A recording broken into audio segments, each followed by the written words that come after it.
하나님 말씀 빌립보서 4장 12절 13절 말씀입니다. 빌립보서 4장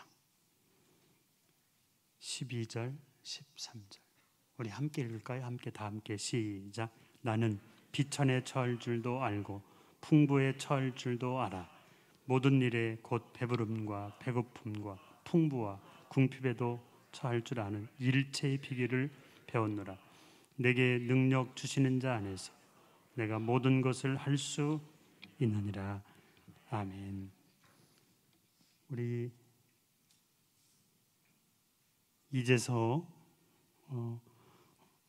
목사님은 총신대학교 총장님으로 지금 사역하고 계시고요.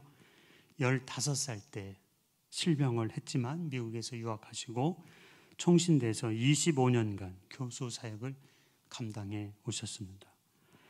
시각장애인으로 최초 대학 총장님이시기도 하고 한국미랄재단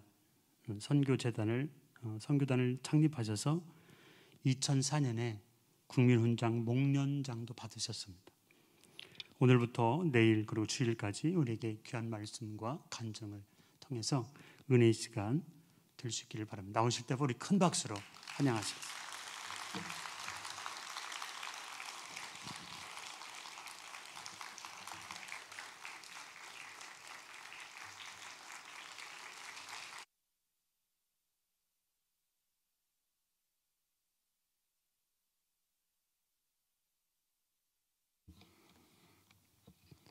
여기 저를 안내한 여성 누구신지 아시겠죠? 예, 저랑 지금 약 40년을 같이 산 여성입니다. 오늘 이렇게 여러분들 만나 뵙게 돼서 정말로 반갑고 또 이런 기회를 주신 우리 박만규 당회장 목사님 그리고 여러 당회 장로님들께 성도님들께 우선 감사하다는 인사를 드리겠습니다. 제가 작년 4월 달 이 장애인의 날을 지키시면서 저를 한번 불러주셔서 그때 1년 몇 달 전에 왔다 갔습니다. 그때도 저를 만났던 분들 이 자리에 계실 거고, 그러나 저는 오늘 특별히 아마 새생명축제 혹은 새로 오신 분들이 꽤 계시는 걸로 제가 알고 있습니다. 그래서 오늘부터 내일 모레까지 되도록이면은 저는 그런 분들에게 좀 초점을 맞춰보려고 생각을 합니다. 제가 잘 될지는 모르겠습니다. 그러나 어쨌든 저의 주로 간증 같은 거 경험을 얘기하겠지만 처음으로 교회에 나오신 분들에게 초점을 맞춰서 말씀을 좀 드려보려고 생각을 합니다. 제가 잠깐 기도하고 시작을 하도록 그렇게 하겠습니다. 살아계신 아버지 하나님, 참으로 은혜를 감사합니다. 우리들을 일찍이 택하여 주시고 여러 가지 어렵고 험난한 환경 속에서도 이날 이 시간까지 지켜주셔서 특별히 주님을 믿는 자리에 있게 하신 것을 감사합니다. 몸된 교회를 이곳에 세워주시고 수많은 생명들에게 그리스도의 복음과 생명의 복음을 전파할 수 있는 참으로 아름다운 교회로 세워주시고 무엇보다도 이 지역사회를 아주 구체적으로 섬기는 사랑이 넘치는 그런 교회로 하나님 세워주신 은혜를 감사합니다. 모든 성도들이 한마음 한뜻으로 교회를 섬기고 성도를 섬기고 지역을 섬기는 이 자리에서 은혜를 나누고 날마다 새로워짐을 경험할 수 있도록 역사하여 주옵소서.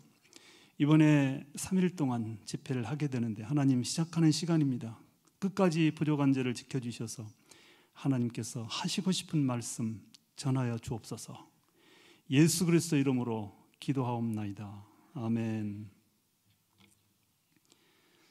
소개를 받은 대로 저는 시각장애인입니다. 이 시각장애인도 이 등급이 있습니다. 물론 요새는 등급제라는 게 폐지가 됐지만 어쨌든 그 중증 혹은 1급이라는 등급이 있는데 제가 그렇습니다.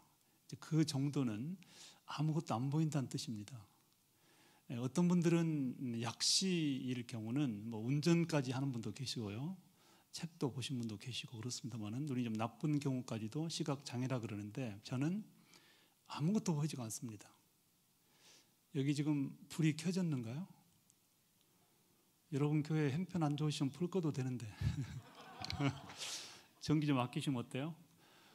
꺼도 저는 상관이 없어요. 그럴 정도로 시각 장애를 가지고 있는 현재 저라고 하는 것을 말씀을 드리겠습니다. 그리고 또 한 가지를 소개하셨는데 현재 총신대학교 총장이라고 소개를 하셨는데 그렇습니다.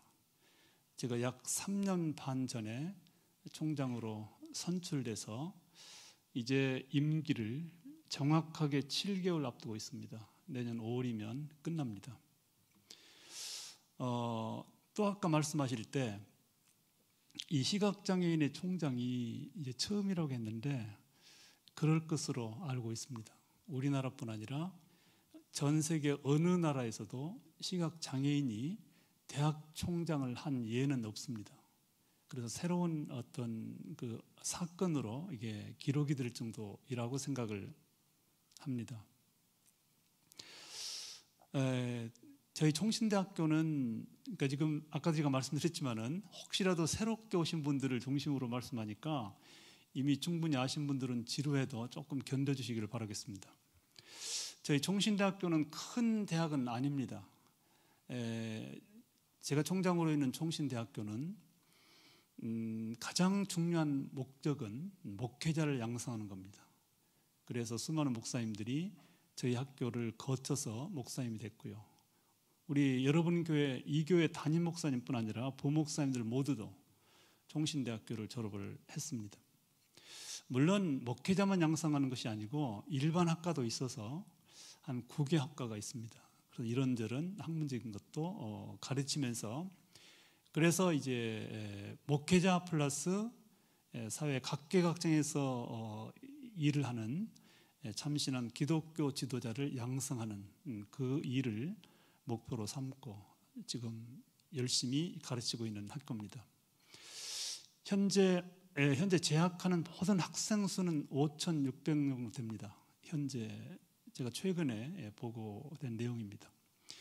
그리고 이제 교수와 직원들을 다 합하면 약 한 250명 정도, 약 300명 정도, 그 정도 규모입니다.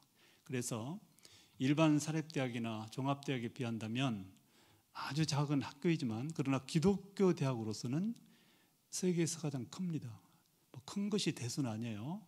그게 자랑거리는 아니지만 그러나 어떤 의미에서 그만큼 우리는 이 한국 교회 혹은 한국 사회 나름의 책임을 상당히 크게 느끼면서 이렇게 사역을 하고 있다는 사실을 말씀을 드릴 수가 있겠습니다. 제가 어떻게 총장이 됐을까 궁금하실 거예요. 그리고 어쩌면 이 자리에 아니 앞이 아픈 사람이 총장이래. 또 뭐 그분이 이렇게 뭐 얘기를 하는데 아마 그것도 궁금하신 분들도 있을 거고 아마 그래서 오신 분도 혹시 없을까라는 생각을 해보는데 어찌 그렇게 사람이 없었을까? 제가 총장 되고 나서 저하고 친한 친구나 되니까 속으로는 보통 사람들은 속으로는 생각할지 모르지만 감히 저한테 말을 못하는데 그분은 저한테 뭐라 그러냐면 정말 그거는 사람이 없네 그러더라고요. 오죽 사람이었으면 자네 같은 사람을 총장시켰을까 이러는 거예요. 물론 논리는 장난이기도 한데요. 근데 저는 혼자 단독 후보가 돼가지고 혼자 된 거 아니에요. 그것도 아니고 또 총신대학교 이사장이 우리 아버지도 아니에요. 그래서 아들이기 때문에 물러가는 것도 아니고요. 당연히 11명의 지원자들이 내노라는 총신대 교수들 이렇게 다는 아니지만 11명이 지원해서 하여튼 뭐 이 4차에 걸쳐서 4개월 동안 이렇게 단계적으로 이렇게 숫자를 줄여가는 형식을 거쳐가지고 최종적으로 제가 한 명 후보로 한 명 총장으로 선출이 됐습니다. 그러니까 상당히 참 제가 겪어왔지만 그 과정을 저도 신기하고 놀라워요. 그러나 단적으로 한마디만 말씀드린다면 이것은 우리 사회의 변화의 일단을 아주 단적으로 보여주는 것이다 라고 저는 생각을 해요. 앞이 하나도 보이지 않는 이런 시각장애인을 여러 사람 속에 11명이 다 시각장애 아니고 저 혼자만 시각장애인인데 그 모든 경쟁 과정 속에서 특별히 시각장애를 가지고 있는 것을 다르게 보지 않고 객관적으로 평가를 해서 저에게 총장을 맡긴 것은 우리 사회가 그만큼 성숙했달까요? 달라졌다고 할까요? 장애인에 대한 인식과 생각이 많이 달라졌던 것을 보여주는 한 가지 예라는 것만큼은 분명한 것 같아요. 아직도 우리 사회가 장애인에 대한 여러 편견 혹은 차별이 없는 것은 아닙니다. 이곳저곳에서 나타나긴 하지만 그러나 전반적으로는 너무 좋아졌다. 저는 이렇게 생각을 합니다. 제가 총장 돼서가 아니라 실제로 각 분야에서 장애인뿐 아니라 이런저런 사회적인 약자들에 대한 배려가 옛날에 비한다면 참 좋아졌다. 이렇게 생각을 합니다. 저는 아까도 말씀드렸지만은 15세 때 실명이 됐습니다. 그 나이가 참 좀 특별한 나이라고 생각을 합니다. 사춘기이고 인격이 성장된달까 혹은 자아가 형성되는 그런 시점이라고 생각을 해요. 근데 딱 그 나이에 너무 급작스럽게도 실명이 되었습니다. 지금 제가 꽤 호칭이 됩니다. 우선 목사이고요. 그다음에 아까도 말씀드렸지만 교수로서 25년 동안 종신대 교수로 봉직을 했기 때문에 교수라고 하는 이름도 있습니다. 그리고 지금은 3년 6개월 전부터는 총장이라는 이름도 있습니다. 그리고 제가 43년 전에 제가 직접 창설한 미랄의 지금 총재이기도 하고요. 처음에는 단장 이런 여러 가지 호칭들이 있었습니다. 근데 지금 저는 지금도 심지어 이제 교수라고 하는 이름을 수십 년 들었고요. 25년 교수했고 지금도 이제 이렇게 교수라고 하는 분도 많고요. 목사라는 이름도 들은 지가 수십 년이 되었는데 그 여러 가지 호칭들이 아직도 아주 살갑게 저한테 다가오지가 않아요. 어쩔 때는 옴찔거려요. 누가 교수님 혹은 총장님 저를 향해서 부르면 여러분 그거 이해할 수 있을지 모르겠어요. 옴찔거릴 때가 있어요. 마치 내 것이 아닌 물건을 두고 있는 사람처럼 남의 옷을 입고 있는 사람처럼 내 것처럼 다가오지가 않아요. 그 이름들이요. 그래서 왜 내가 그럴까? 한때는 참 이상했죠. 제 스스로가 이상했습니다. 왜 나는 지금 제가 말씀드리는 또 어떤 사람들은 또 좀 박사란 말도 불러줘요. 근데 그 모든 것들이 단 한 가지도 가짜는 없거든요. 그리고 정말 제가 전심전력으로 최선을 다해서 살아오는 과정 속에서 생겨지고 확보된 이름들이에요. 그러니까 너무나 떳떳해요. 그럼에도 불구하고 왜 나는 그런 호칭들이 여전히 낯설까 하는 부분에 대해서 한때는 제가 이해를 못했습니다. 그런데 나중에 어느 시점에 제가 알게 됐습니다. 바로 15세 때 실명됐을 때 만들어진 제가 뭐냐면 그때 그 예민한 시기에 형성된 제가 뭐냐면 나는 아무것도 이제는 못한다. 아무것도 할 수 있는 힘이 없다. 나는 끝났다. 이 좌절감, 절망감, 상실감 그게 그 사춘기 때 제 자아가 되어버린 것 같아요. 아마 교육학을 연구하신 분들은 제 말씀에 공감하실 거예요. 그래서 교육은 중요한 것이죠. 특별히 사춘기 때 어린 시절의 교육은. 그때 제가 만들어져 버렸고 그때 만들어진 제가 아직도 제 속에서 제 중심에 아주 힘을 쓰고 있는 것 같아요. 그래서 도무지 그 자아하고 어울릴 수 없는 그런 호칭들이 귀 속으로 들려오면 왜 내가 그거야? 내가 어떻게 그게 될 수 있어? 이런 나도 모르는 그런 저항이랄까 이것이 속에서 나오는 것 같아요. 제가 15세 때 실명되고 나서 그 아픔과 고통 뭐라고 표현하면 좋을까요? 아마 상상이 되실 거예요. 이제 실명되는 나이대도 또 나이대에 따라서 조금 그 충격이 다르기도 합니다. 근데 저는 이제 초등학교까지는 아주 정상적으로 아주 행복하게 졸업을 했습니다. 근데 초등학교를 졸업하고 1년쯤 지나서 갑자기 눈에 문제가 생기고 나서, 그리고 문제가 발생하고 나서 역시 한 1년 안에 완전히 시력이 상실되고 말았습니다. 저는 초등학교를 졸업하고 중학교를 가지 못했습니다. 그 이유는 부모님께서 너무 가난했기 때문에 저희 사남매를 다, 제가 세 번째인데요, 제 형도 제 누나도 저도 물론 제 여동생까지도 중학교에 보내지 않았습니다. 좀 옛날이긴 하지만 그래도 그때 많은 경우는 중학교는 보냈습니다. 초등학교는 물론이고. 그러나 저희는 가지를 못했습니다. 제가 초등학교 졸업하면서 얼마나 중학교가 가고 싶었던지 참 부모님 앞에서 많이 울어보기도 하고 떼를 써보기도 하고, 그래도 소용이 없었습니다. 돈이 없으니까 못 보내는 겁니다. 그래서 하는 수 없이 얼마 되지 않은 농토이지만 그 부모님을 도와서 산에서 나무하고 지게지고 논밭에서 괭이질하고 이렇게 일하는 그 일을 어쩌면 제 평생의 직업으로, 참 직업이 될 수도 있다고 하는 그런 불안감 속에서 그런 일을 하고 있다가 약 1년 정도 하다가 눈에 문제가 생겨서, 그로부터 한 1년 정도 지나서 실명이 되고 만 것이죠. 그런데 제가 이 초등학교 졸업하고 얼마나 중학교 가고 싶었던지 논밭에서 일을 하다가 문득 생각하면은 너무너무 서러운 거예요. 왜 나는 중학교 못 갈까 해서, 또 그것도 부모님이 옆에 있을 때는 그런 말도 못하지만 아무도 없을 때는 혼자서 막 산을 향해서 혹은 하늘을 향해서 나 중학교 좀 보내주세요, 누군지는 모르지만 외쳤던 기억도 납니다. 근데 그것도 기도인가 봐요. 믿지는 않았거든요. 그때요, 교회도 없었으니까. 근데 막연하게 하늘을 향해서 산을 향해서 소리 질렀던 그것도 기도가 됐던지 중학교를 갈 길이 기적적으로 열렸는데, 참 희한한 방법으로 열렸어요. 그대로 있었으면 절대로 중학교 갈 수가 없어요. 근데 그 기도를, 이거는 약간 제가 노홍을 섞어서 말씀드릴게요. 그 기도를 우리 하나님이 들으셔가지고, 아, 내가 그럼 기도 들어줘야지, 그냥은 못 보내니까 갈 수 있는 길을 열어주자 해가지고 눈을 멀게 한 게 아닌가. 왜냐하면 그것도 그럴 것이, 이제 실명이 되고 나서 참 처절했어요.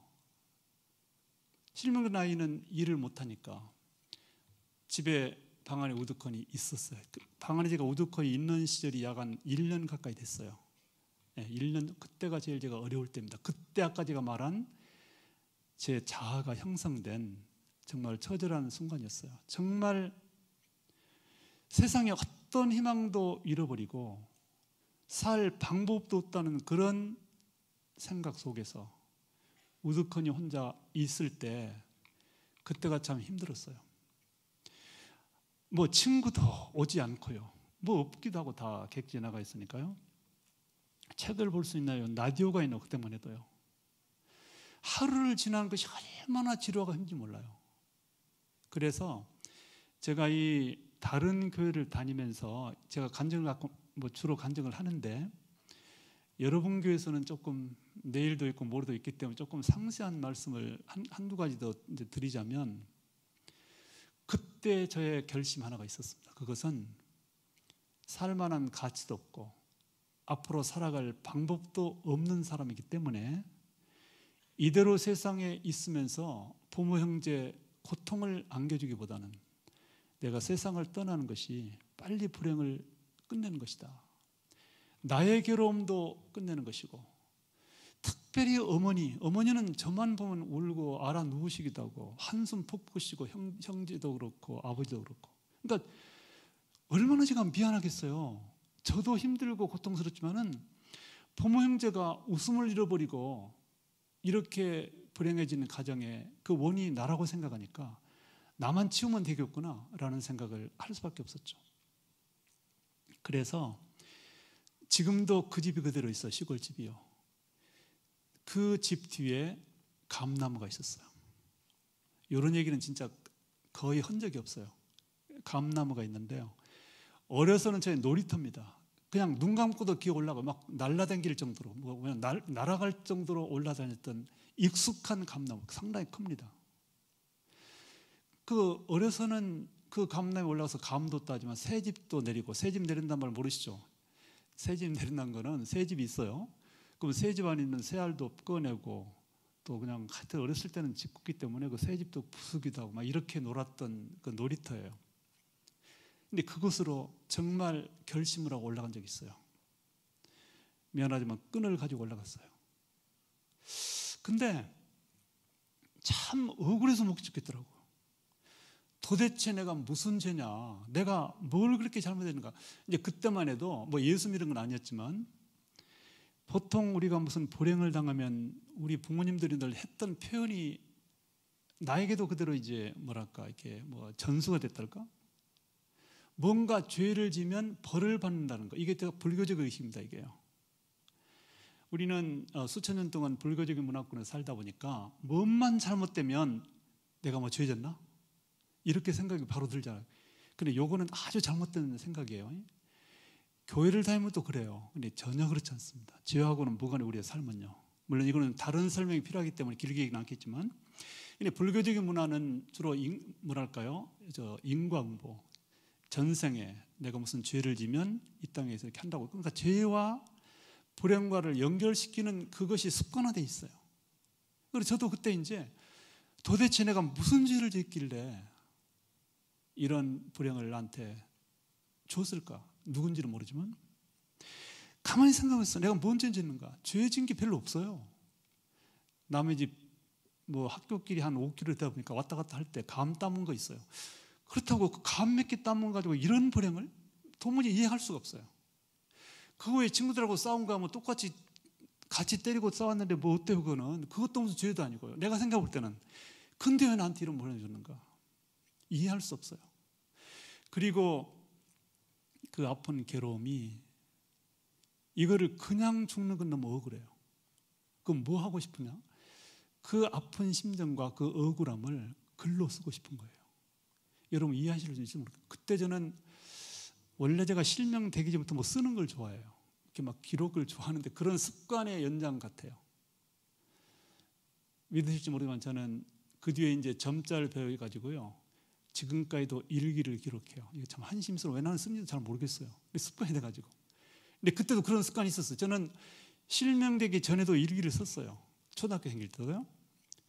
근데 이제 죽으려고 생각하니까 이 억울하고 이 고통스러운 거를 뭔가 이렇게 글로 써놓고 누가 뭐 꼭 읽으라는 목적은 아니지만 그래야 덜 좀 억울하겠다는 생각이 들고 내가 세상을 떠나가는 충분한 이유가 설명되는 것 같아요. 주변 사람들에게. 그래서 쓰려고 하는데 글자가 보여야죠. 그럼 못 쓰는 거예요. 그래서 이제 그런 걸 가지고 고민하기 시작했어요. 내가 어떻게 하고 어떻게 하면 쓸 수 있을까라는 고민을 하고 있을 때 어떤 분이 서울에 있는 안 못 보는 학생들이 다니는 학교가 있다는 얘기를 해줬습니다. 저는 그 얘기를 처음 듣자마자부터 이제 그분 말씀이 그런 학교가 있는데 가볼래? 제가 왜 갑니까 거기를? 이미 끝난 인생인데요. 그래서 단호하게 안 가겠습니다. 그게 답변이었어요. 근데 이제 그래놓고 며칠 지내면서 아까 그 생각이 나는 거예요. 내가 글을 좀 쓰고 세상 떠나기 전에 이 억울하고 왜 내가 세상을 떠나가는 것에 대한 이유를 설명하는 글을 써야 되는데 혹시 그곳에 가면 그런 글자가 있을까? 라는 의문이 생겼습니다. 그래서 그 학교를 소개한 그분에게 내가 다시 물어봤어요. 그러면은 그런 학교 가면 글자가 있나요? 그랬더니 그분도 잘 모릅니다. 좋은 사람이니까요. 아니 학교니까 있지 않겠어? 그러는 거예요. 아마도 있을 거래요. 그래서 저도 생각해 보니까 명색이 학교라고 하는데 그렇다면 뭔가 글자가 있지 않을까? 라는 생각이 들어서 뭔지는 모르겠지만 그래서 그렇다면 한번 가보겠다고. 그래서 그 서울에 있는 소위 지금도 있어 종로구 신교동 1번지 서울맹학교 국립서울시각전 학교입니다. 그 학교를 가게 됐어요. 근데 그 학교를 갈 때 내가 이런 학교에 가서 열심히 공부해서 뭐 나중에 뭘 하리라, 이런 마음은 1%도 없었어요. 그냥 내가 가서 글자가 있다면 글자를 배워서 내가 세상 떠날 때 왜 세상을 떠나는가를 설명하고 얼마나 이것이 힘들고 고통스럽다는 것을 써놓고 죽으려고, 말하자면 유서 쓸 글자를 배우기 위해서 그 학교를 가겠다 그랬어요. 그래서 이제 그 학교를 가려고 촌에서 이제 집을 나섭니다. 뭐 시골에 다 뻔하잖아요. 그러니까 다 서로 통하고 다 집안, 뭐 아시는 대로 시골 동네는 저 집에 숟가락 몇 개인 걸 다 알 정도로 이렇게 막 가깝게 지내잖아요. 제가 이제 눈이 안 보이게 된 거에 대해서 모든 동네 사람들이 참 안타깝게 여기는데, 제가 서울로 오기 위해서 동네를 딱 나서니까요, 그 동네가 경주위가 집성촌이거든요. 다 친척이요. 다 뭐 아재, 뭐 그냥 뭐 한 해 뭐 해가면서 이제 다 있는 거예요. 근데 제가 그때만 해도 촌에서 이제 안 맛보는 애가 서울로 떠난다니까 동네에 있는 이가들 친척들이 많이 나왔어요. 동구밖에. 근데 다들 울어요. 아니 근데 서울에 유학을 가는데 다 울어요. 다. 근데 이게 축한다는 사람은 단 하나도 없고요. 잘 가라 하고 잘 가라 하고. 근데 그 동네를 떠나는 저 역시도 이제는 돌아올 수 없는 다리를 지나서 보통 사람들이 사는 세상에서 추방되는구나, 딱 그만뿐이에요.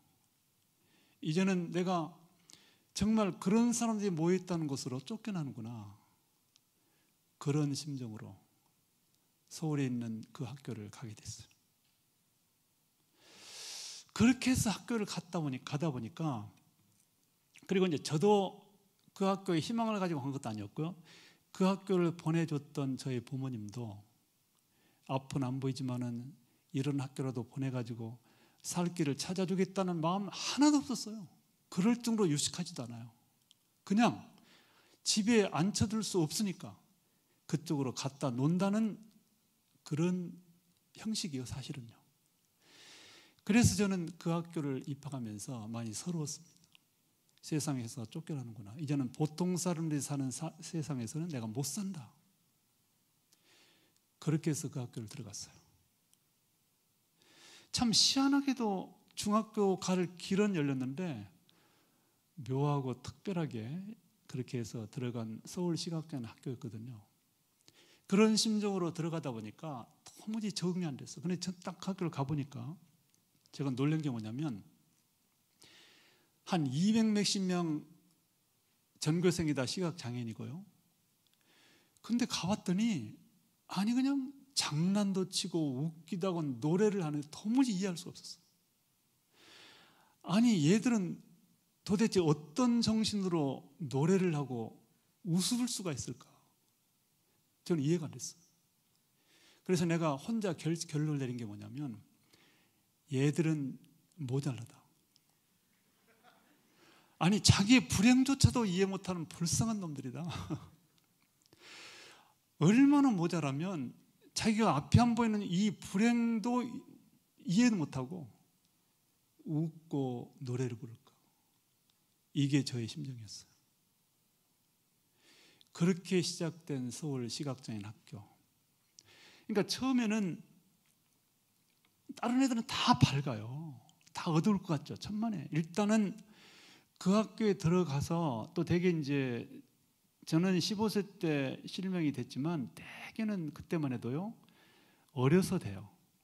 그래서 이미 그 생활에 익숙해진 학생들이 거의 뭐 99%예요. 저처럼 중간에 실명된 경우는 극소수에 불과해요. 그러니까 다 익숙해져 가지고 그냥 계단 같은 거 날라다니고 막 잘 다니고. 저도 계단 잘 다니고. 왜냐하면 거기가 인왕산 밑에 있는데요.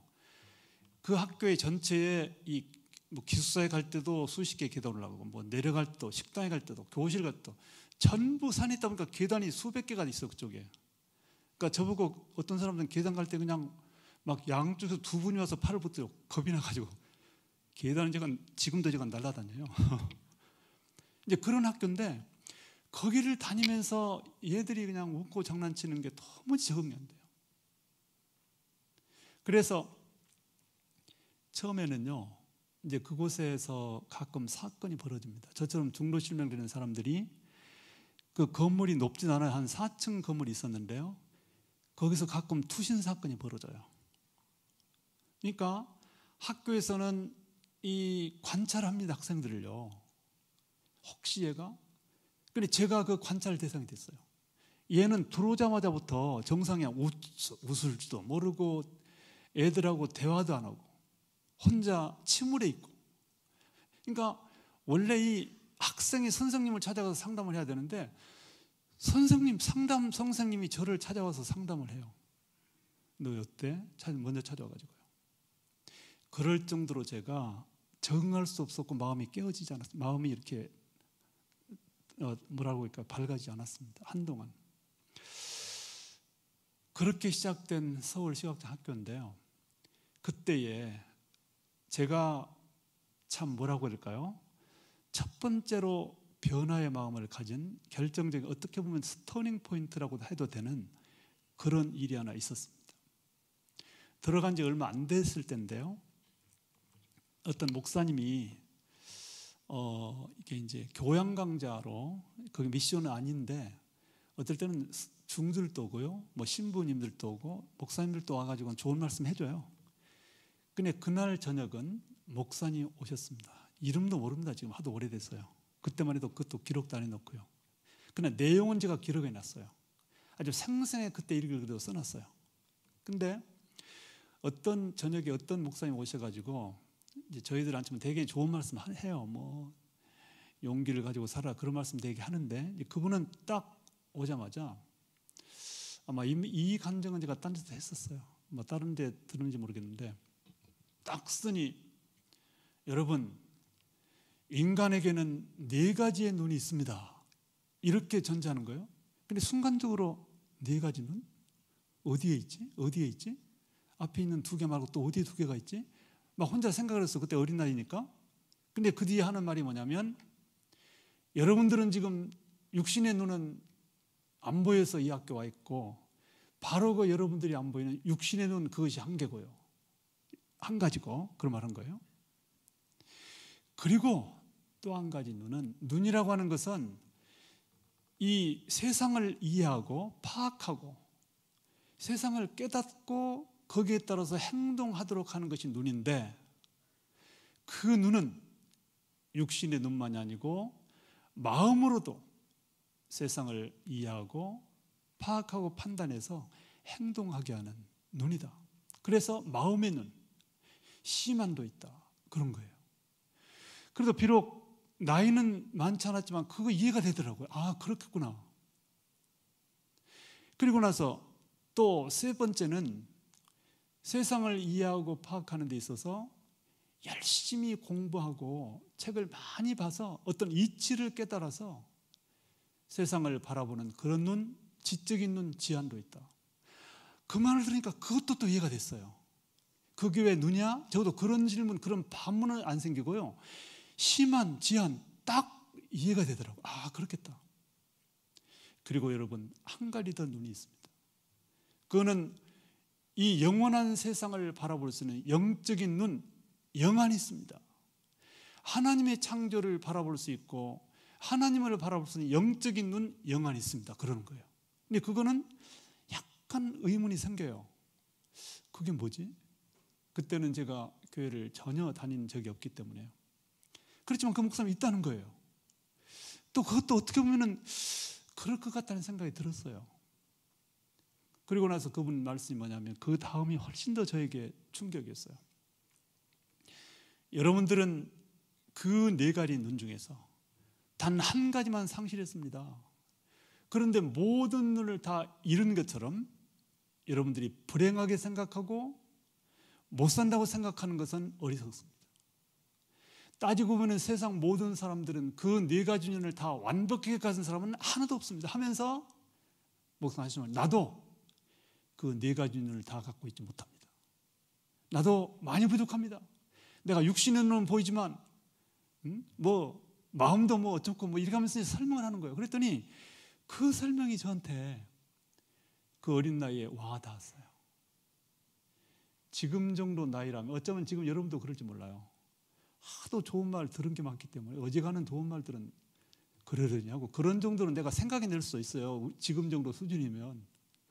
근데 그 당시는 진짜 스펀지처럼 별로 아는 게 없는, 경험도 없고 책도 많이 안 본 그런 어린 나이다 보니까 그것들이 정말 물처럼 수면지에 그냥 이렇게 막 흡착이 되는 거예요.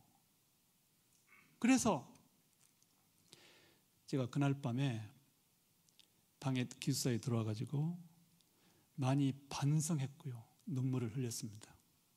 그리고 내 마음속에서 늘 치솟아 오르는 그 어떤, 뭐라고 해야 될까요? 충동적인 자살 충동이 있어요. 그거를 억눌렀습니다. 완전히 걷어내지는 못했어요. 그러나 그거를 엄청나게 큰 사이즈가 있었다면은 그거를 최소화시켰고, 나도 한번 살아보자. 그리고 이제 스스로 반성이 됐어요. 또 다른 친구들은 그렇게 밝게 살고 있는데 나 혼자만 세상 불행을 다 가지고 있는 것처럼 그랬던 것에 대한 반성도 생겼고요. 특별히 그 목사님 말했으면 했던 것들이 육신의 눈은 내가 비록 회복할 수 없지만 나머지 세 개의 눈에 대해서는 목사님 말씀대로 한번 건강한 눈으로 내가 만들어보자, 그런 결심을 했던 날이 있었습니다. 그리고는 그 다음 날부터 의식적으로 노력을 했어요. 친구들하고 대화하려고 하고 책도 보려고 하고, 이제는 좀 태도를 스스로 바꾸려고, 잘 안 되긴 하지만 열심히 노력해가지고, 그리고 이제 앞으로 내가 뭘 해볼 것인가 그런 생각도 해보기도 하고요. 그렇게 변화됐던 어떤 터닝 포인트라고 해도 과언이 아닌 그런 어느 날 저녁이 있었고요. 저는 그걸 지금도 잊을 수가 없어요. 이 인생을 바꾸는 것은요, 저는 늘 그렇게 생각합니다. 1년 동안 연구해서 되는 게 아니에요. 책을 10권 정도 읽어야 뭐가 바뀌어지는 거 아니에요. 어쩔 때는요, 한 구절로도 바뀌더라고요. 한 구절. 한마디로도 바뀌어지는 경우가 있어요. 제가 그런 경우가 있어요. 그래서 그래도 비교적 제가 순수했던 시절이기 때문에 그 목사님의 그런 충고가 저에게 고스란히 저에게 자극이 되었고, 그 시점부터는 나도 좀 공부를 하자. 그래서 내가 비록 눈은 안 보이지만은 뭔가를 하자라는 생각을 하게 됐어요.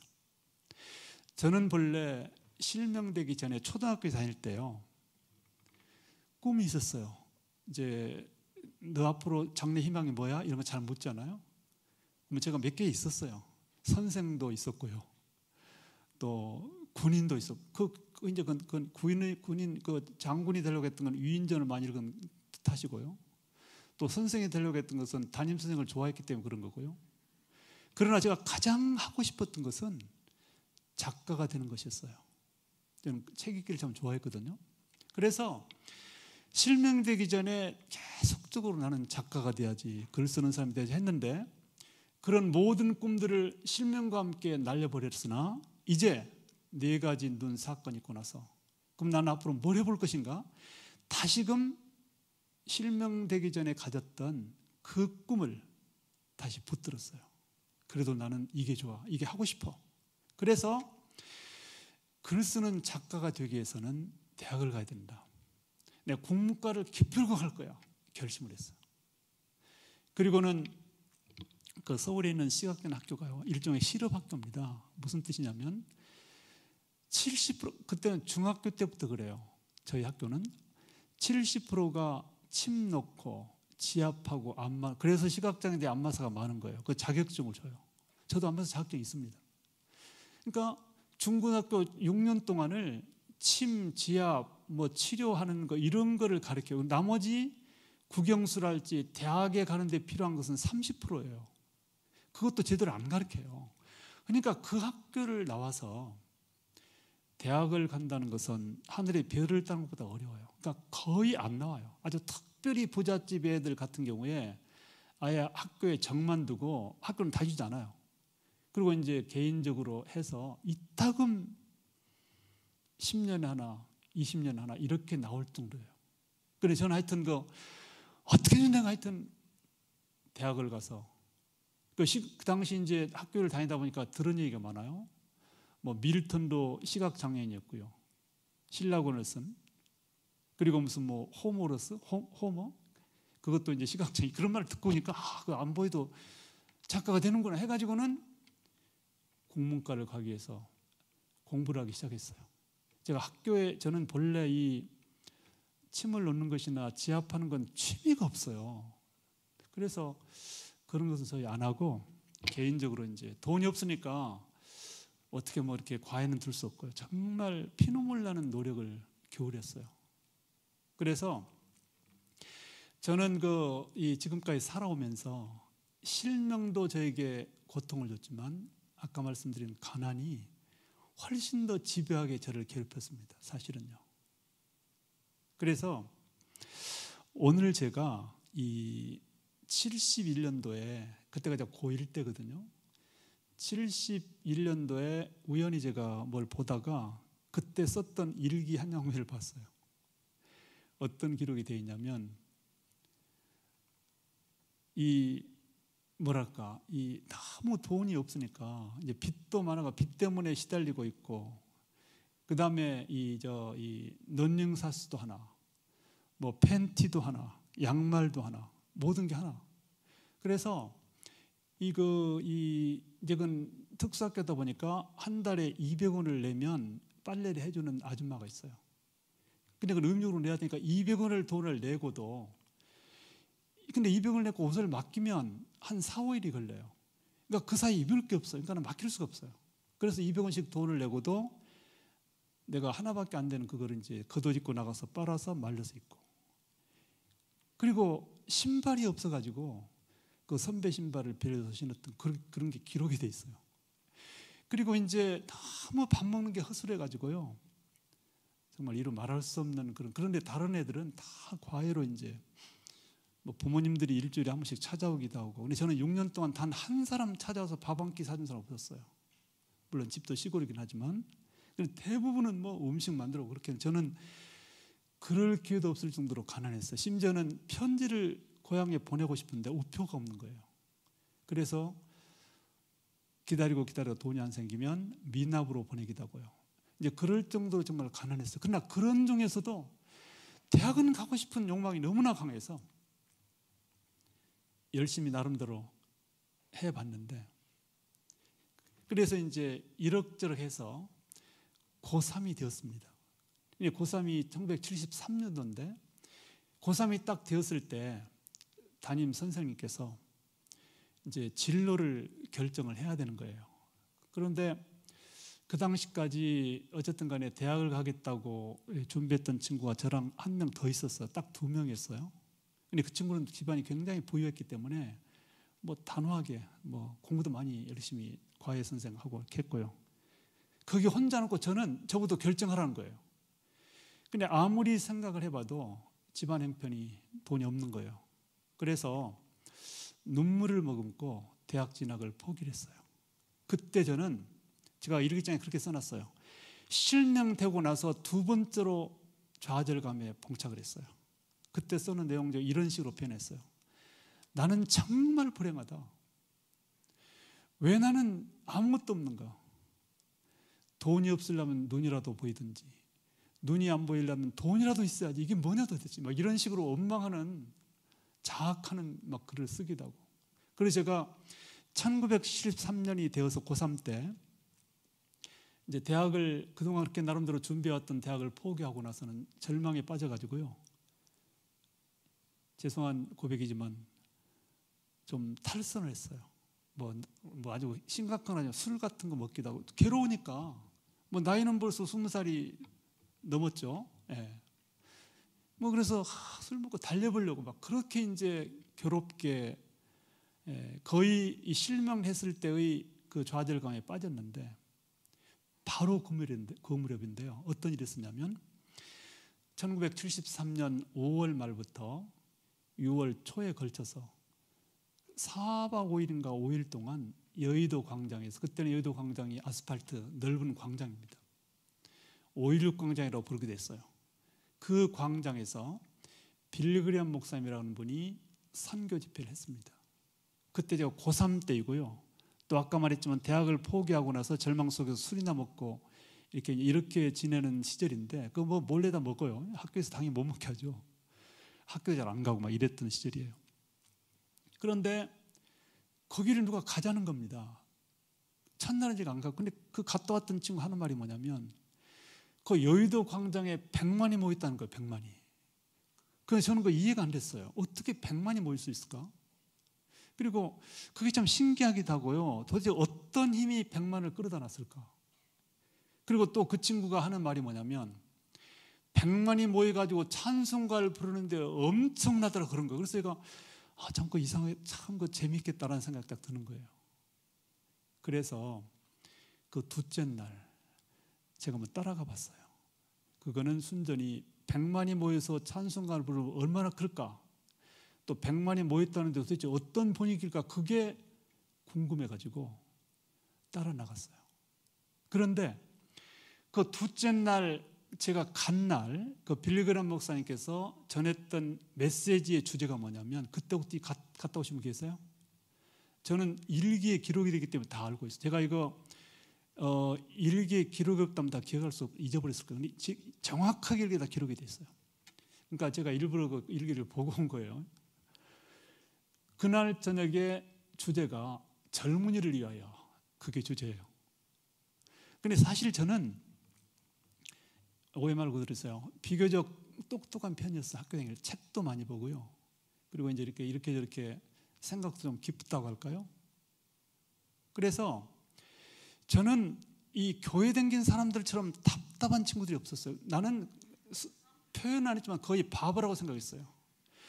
왜냐하면 처무지 말도 안 되는 걸 믿거든요. 아니 홍해가 갈리당을 믿을 사람이 어디 있어요? 그걸. 동정로 탄생? 그거를 믿는 게 정상이에요? 이해할 수도 없고 도대체 말도 안 되는 과학적으로 합리적으로 논리적으로 설명할 수 없는 것을 믿고 있어요. 그것이 정상입니까? 그것이. 그러니까 저는 여의도 광장에 거기에 가서 은혜 받기 전까지는 토론을 벌이면 교회 다니는 사람들은 말을 되게 못해요. 그러니까는 아는 게 없어요, 별로. 그러다 보니까 말싸움으로 우리가 언제나 이겨요. 불신자들이 다 이겨요, 언제나. 내놔봐라. 절대 못 내고. 그러니까 하는 말이 할 말 없으면 믿어라 그래요, 믿어라. 그러니 그건 밥이죠. 토론의 밥이죠. 이건 말도 안 돼. 그러니까 거의 약간씩 모자란 것처럼 보일 정도. 오늘 처음 온 분들은 좀 이해하셔야 돼요, 이거. 여러분 따면 그럴지 몰라요.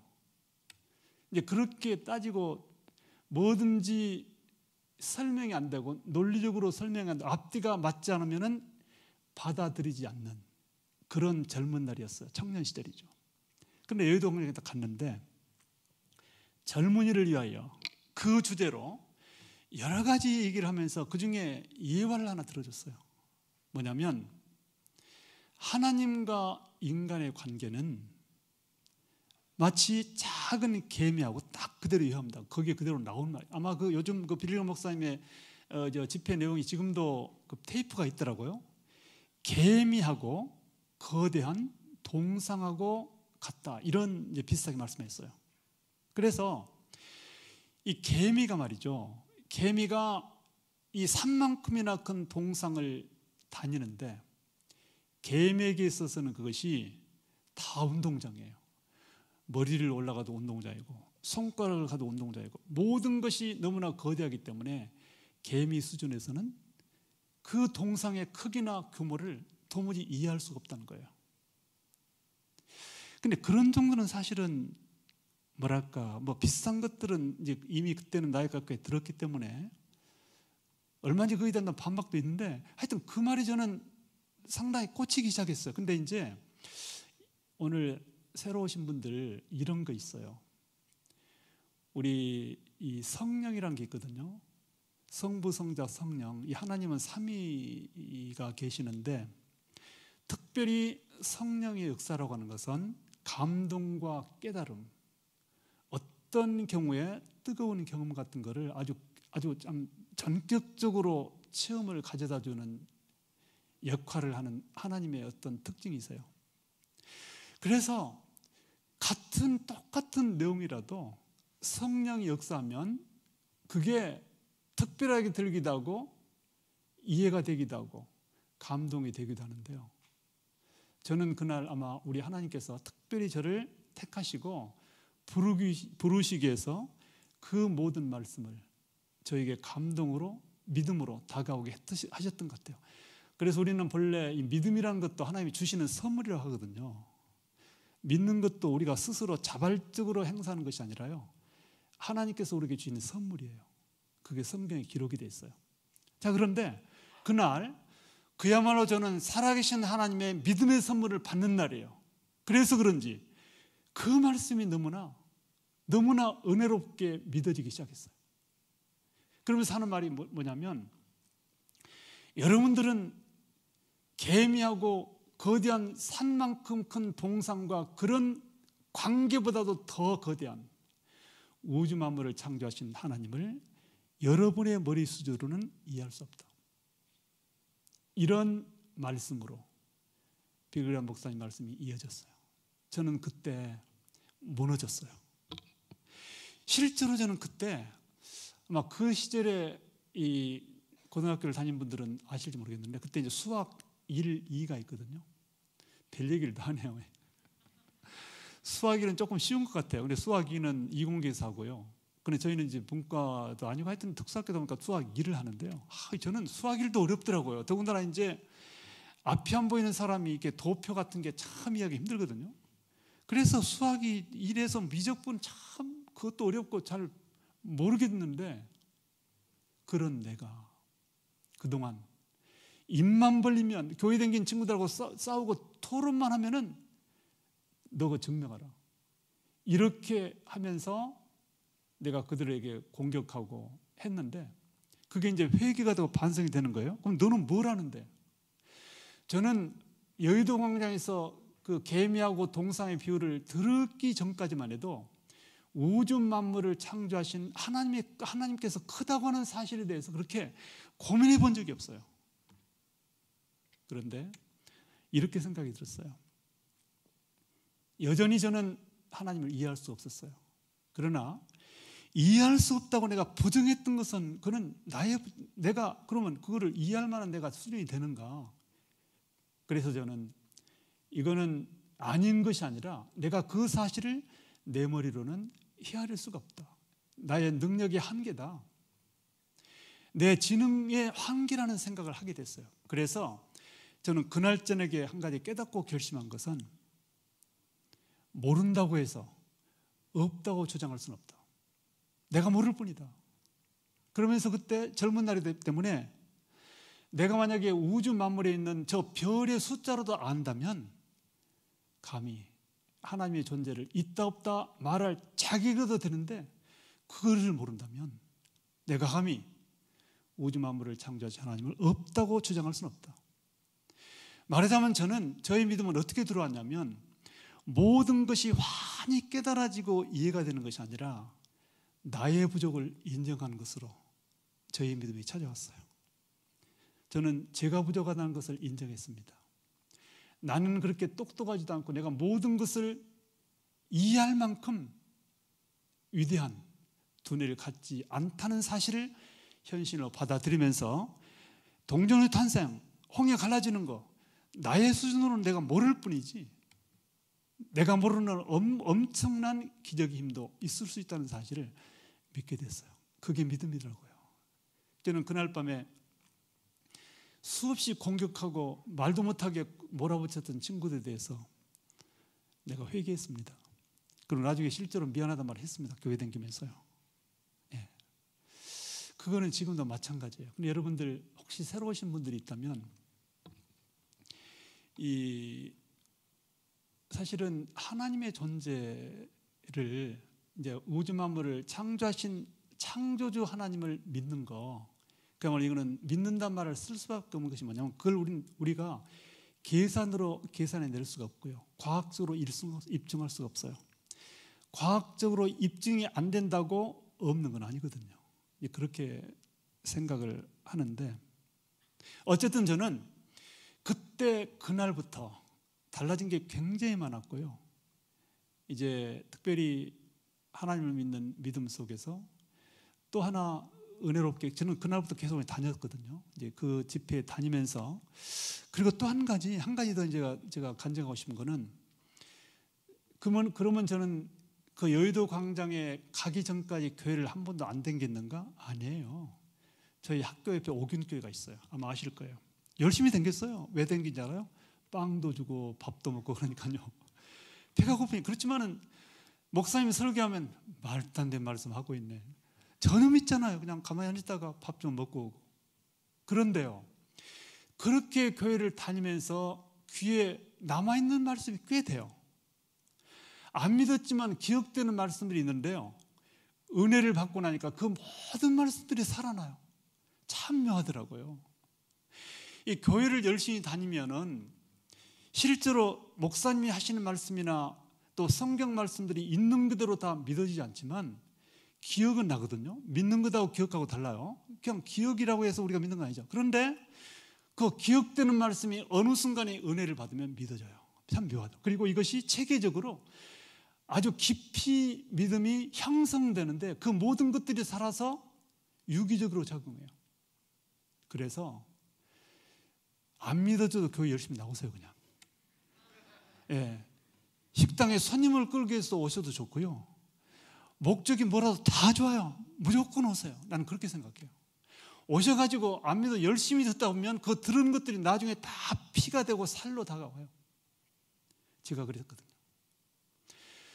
제가 이제 예수 믿고 나서 변화된 것이 굉장히 많았는데 이 실명되고 7년째 되던 해입니다. 그때가.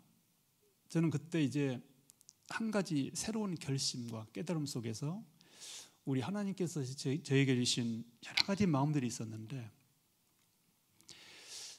제가 7년을 회상을 해봤어요. 나의 7년의 삶은 무엇이었는가? 결국은 이 앞이 안 보이는 이 실명이라고 하는 것 때문에 나는 아무것도 못한다는 절망감이 나를 지배했던 시절이었고요. 그런데 그것도 그럴 것이 왜 내가 아무것도 못하냐면요, 제가 초등학교를 다닐 때도 그렇고요, 이 사회적인 분위기도 그렇고, 이제 어떤 분위기냐면 이 부모님이 내가 철이 드는 순간부터 본인들이 못 해본 한 아들이라도 잘 되기를 바라는 소위 성공지상주의랄까요. 잘 되기를 바라는 거예요. 큰 사람 되기를 바라고. 학교를 갔더니 선생님들이 위인전만 소개해요. 뭐 이순신 장군, 뭐 을지문덕 장군, 무슨 뭐 세종대 해가면서 위인전을 많이 읽으라고 권장하고. 그러니까 저도 모르게 제 마음속에 형성된 뭐랄까 당연한 것처럼 받아들여지고 있는 것이 뭐냐면은 나는 잘 돼야 된다는 거예요. 잘 돼. 성공해야 된다. 큰 사람 돼야 된다. 돈 많이 벌어야 된다. 높은 사람 된다. 이것이 은연중에 그냥 딱, 사실은 그것은 왜 그것이 돼야 되는 이유도 몰라요. 그냥 철이 들면서 들은 얘기가 그거다 보니까는 그렇게 돼야 되는 것처럼, 그거는 이 다른 사람의 뭐 소위 이거 좀 유식한 말로 타인의 전제인데, 그게 왜 그렇게 돼야 되는지도 모르면서 그래야 되는 것처럼 믿고 살고 있다가 그렇게 되기 위해서 가장 필요한 조건으로 보이는 건강, 특별히 시력, 그걸 잃어버렸기 때문에 그런 조건, 그런 사람이 되려면 눈이 보여야 되는, 눈이 안 보이니까 안 된다는 것이에요. 그래서 제가 가졌던 절망은 그 사회적으로 생각하는 어떤 수준의 성공으로 갈 수 없다는 것이 저의 절망의 요체거든요. 왜냐하면 눈이 없으니까 안 됩니다. 그런데 만일 제가 저의 꿈과 이 세상을 살면서 할 일을 훨씬 더 낮게 잡아놨다면, 말하자면 장애를 가졌어도, 장애인도 하고 살 일이 꽤 되거든요. 시각장애인도 할 일 많아요. 그러나 그런 것을 저의 할 일로 전혀 받아들일 수 없었고 인정할 수 없었고, 그러니까 안 되는 거예요. 그래서 보통 건강한 사람들이 하면서 성공하기를 바라는 그것이 나의 꿈인데, 눈을 상실한 나로서는 할 수 없다는 것이 절망이었거든요. 그러나 저는 하나님 믿고 나서 저의 생각의 변화가 뭐냐면, 우리 하나님께 저에게 들려주신 음성이에요.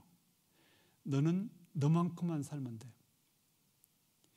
이게 굉장한 깨달음이었어요. 이 요한복음 8장 32절인가요?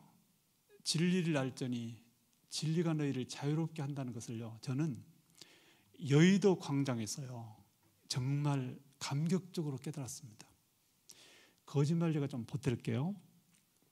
제가 하나님 은혜를 깨닫고 하나님께서 저에게 주신 여러 가지 진리의 변화 속에서 저를 짓누르고 있는 엄청난 태산처럼 무거운 어떤 짐이 저의 등떠리에서 땅으로 내려떨어진 듯한 그런 가벼운 자유함을 느꼈어요. 어떤 속박에서 풀려나는 자유함. 그게 뭐였냐면, 아니 도무지 할 수 없는 조건인데 그것을 해야 된다고 내 마음속에서 계속적으로 주장하고 있었던 게 있어요.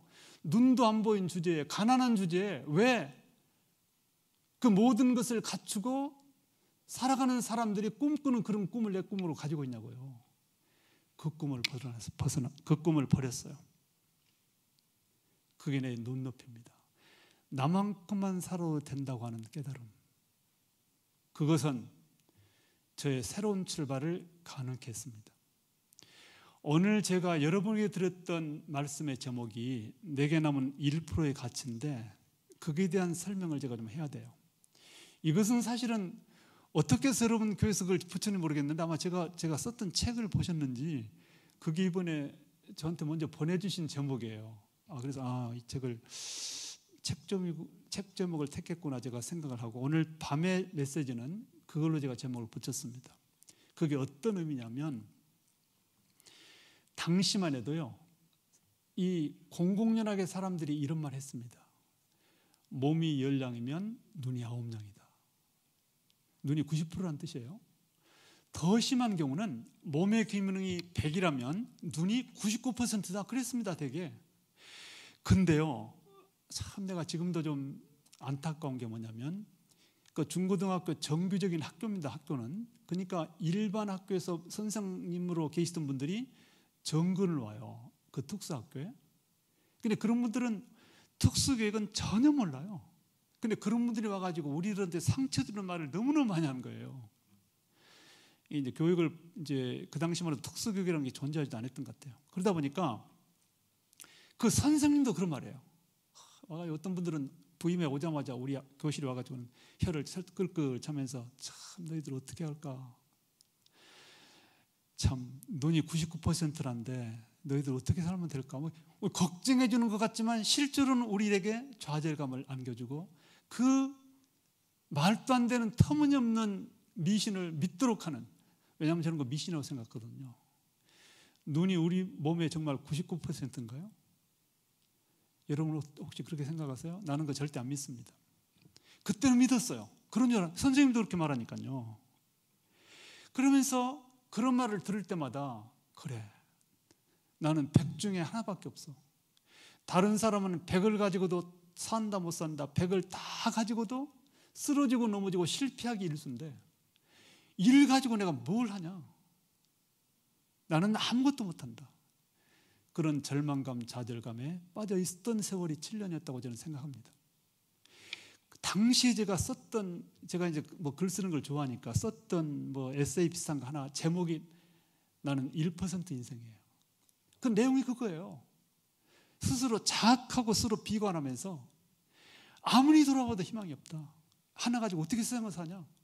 다른 사람 100을 다 가지고도 쓰러지고 넘어지고 실패하는데 이거 하나 가지고 세상에 어디 내놓고 뭘 하겠다는 것이냐. 이렇게 그런 글을 제가 쓸 정도로 거기에 져 있거든요. 그런데 예수님 믿고 나서 바로 너만큼만 살아도 된다. 그 사실을 깨닫게 되었어요. 물론 나만큼 사는 삶은 작을 수밖에 없어요. 왜냐하면 일 가지고 살아야 되니까요.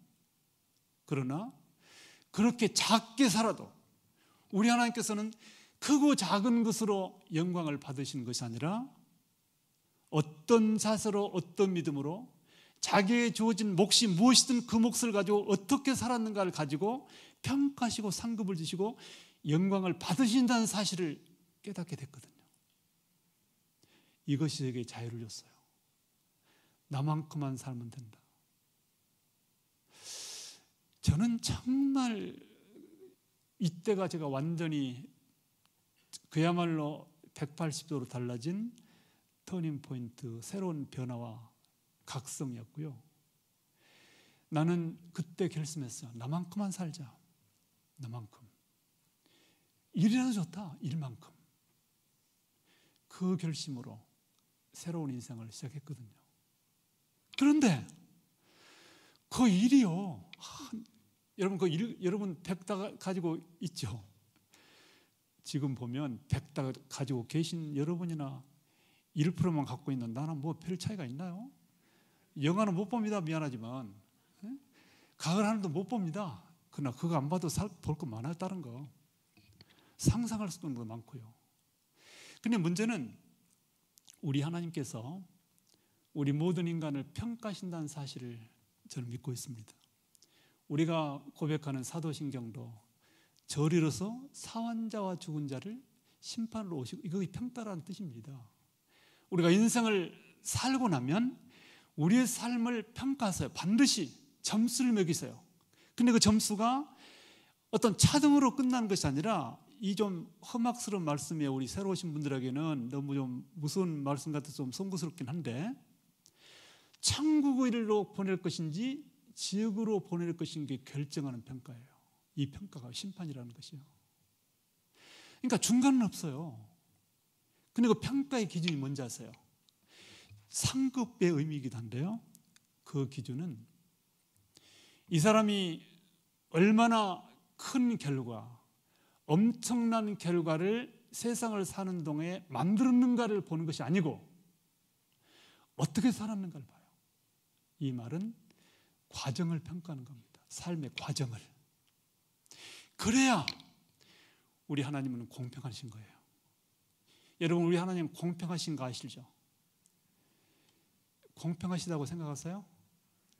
그거 쉽게 아멘하면 안 돼요. 만약에 진짜 진정한 의미로 아멘 한다면 여러분의 신앙적 경지는 탁월합니다. 어떻게 공평합니까? 평생 저는 볼 거 못 보고 살잖아요. 여러분도 볼 거 50년, 60년 동안 지금까지도 보고 사는 거, 어떻게 여러분하고 제가 공평할 수 있어요? 어떤 사람은 태어날 때 IQ가 200은 있나요? 하여튼 150. 이런 사람들은 두꺼운 책 같은 거 한 번 딱 보면 다 알더라고. 참 신기하고 놀라워요. 그러니까 우리 같이 아마 나는 세대도 안 되는 것 같아요. 아무리 책을 봐도 기억이 안 되거든요. 이게 어떻게 공평해요? 그러니까 같이 시험을 보면 그런 사람들은 그냥 팡팡 돌다가 한 번 쓱 보고 가지고 100점 맞고, 이게 무슨 공평이에요. 그리고 태어나 보니까 누구는 그냥 고관대작의 자녀로 그냥 부잣집 아들로 태어나고, 누구는 저 시골 구석에서 일자무식 이름도 못 쓰는 부모님 밑에서 농사도 2마디 있는 그런 집안에 태어나가지고 중학교도 못 간, 이게 무슨 공평입니까 이게요. 그런데 이 공평의 기준을 뭘로 생각하셔야 되냐면, 만일 우리의 인생이라고 하는 것이 결과를 만드는 경쟁이라면 이 모든 것은 불공평입니다. 너무나 차이 있는 자산을 하나님께 준 거예요.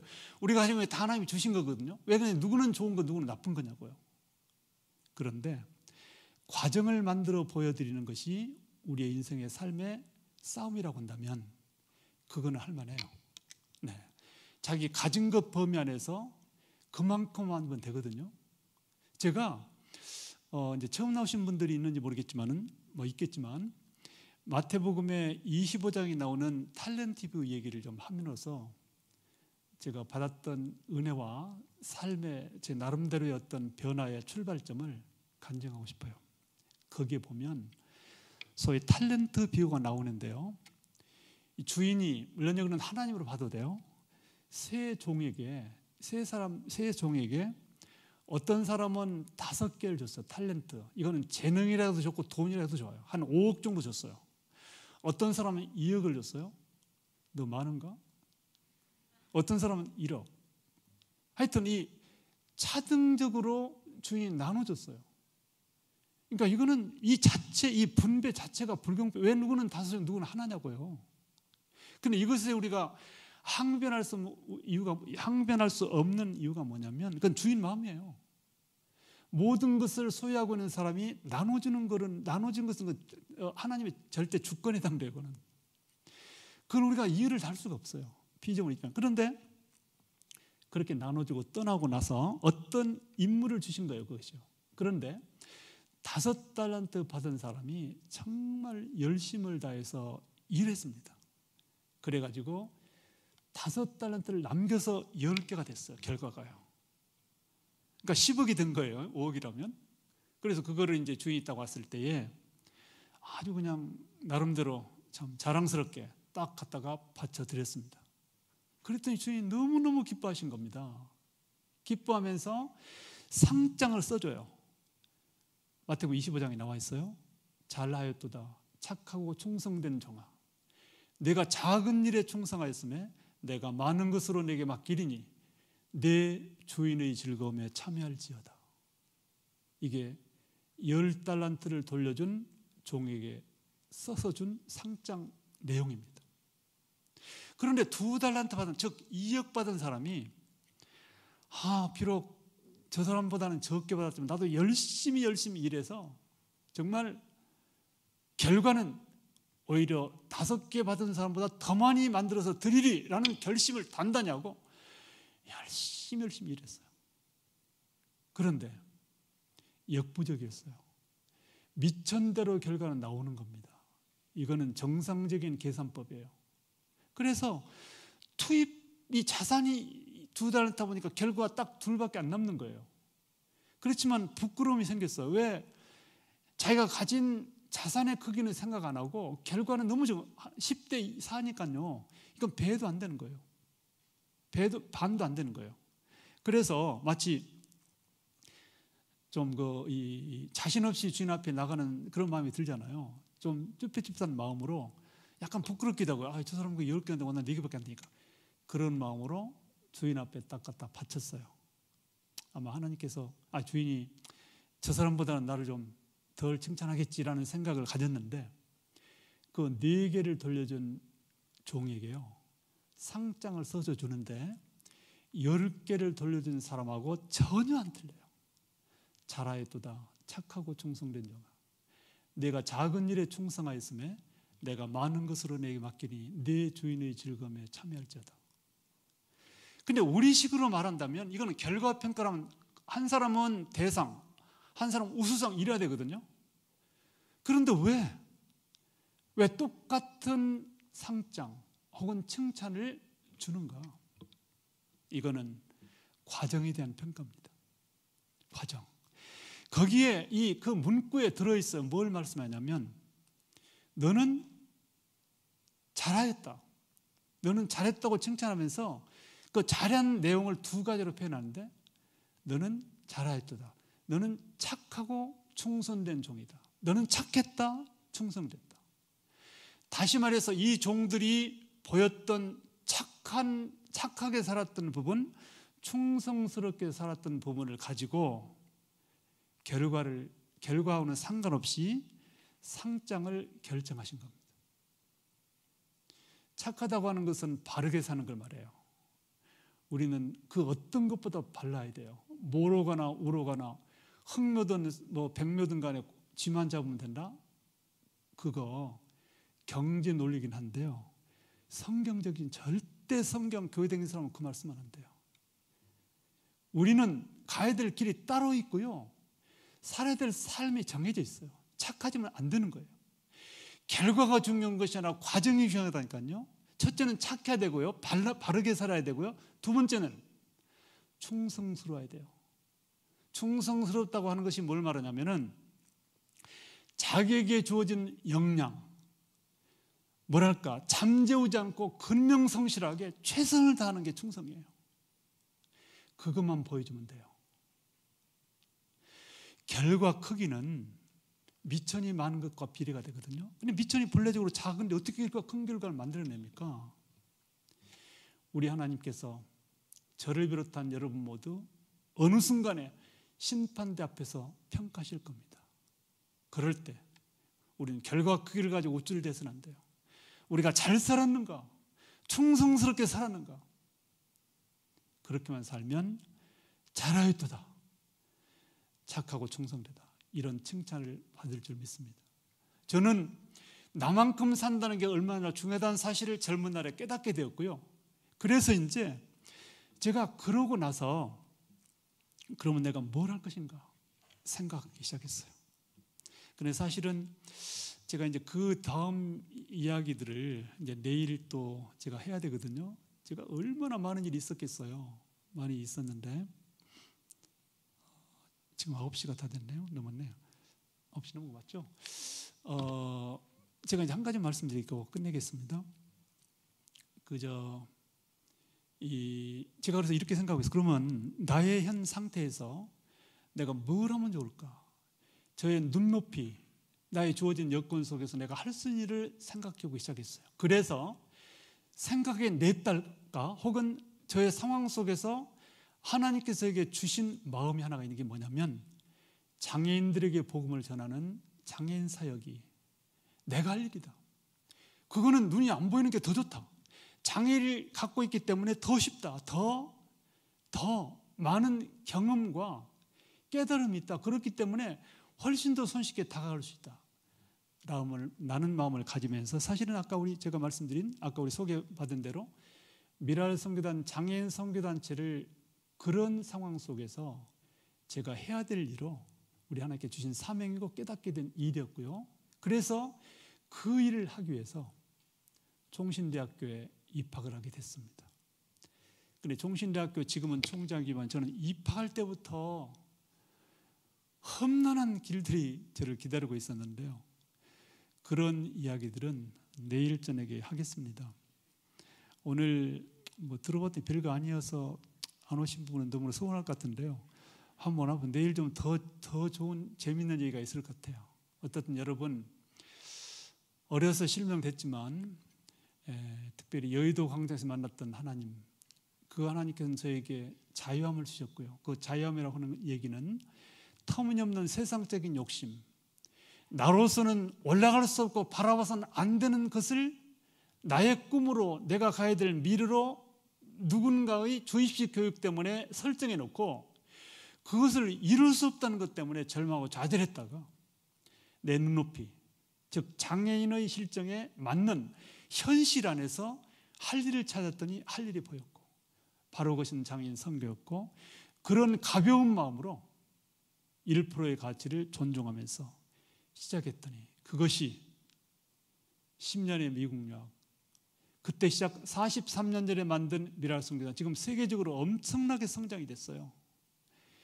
그리고 25년 총신대 교수, 대학 총장의 자리가 올라왔는데, 그런 과정 속에서 끝없는 도전과 끝없는 눈물과 끝없는 기도와 끝없는 아픔의 연속 속에서, 특별히 재정적인 고통 속에서 어떻게 그 많은 것들이 이루어지고 어떻게 하나님께서 역사했는가에 대해서는 내일 다시금 말씀을 드리겠습니다.